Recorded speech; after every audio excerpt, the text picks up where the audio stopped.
Good afternoon class. बर, तर आज प्रश्न आहे विज्ञानचा. कोणता आहे?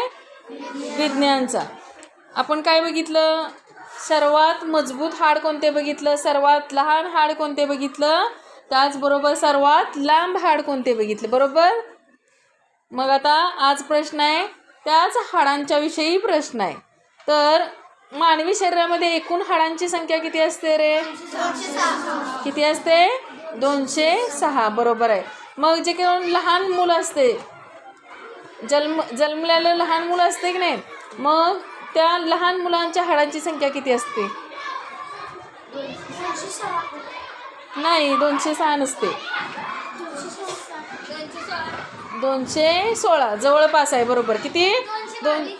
216 असते. किती असते? 216 असते. आणि काही हाडे काय होतात, थोड्या कालावधीनंतर ते मर्ज होतात, म्हणजे एकमेकाला जुळून ते एक मोठं हाड बनत असते.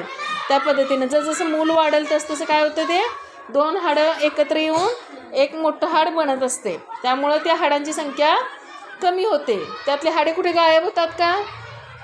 नाही. काय होतात, जे काही लहान लहान हाडं असतात ते एकत्र येऊन मोठं हाड बनत असते. किती असते? लहान जन्मता किती असते हाडांची संख्या? 216. बरोबर. जरा स्वतःसाठी जरा टाळ्या वाजवा जोरात.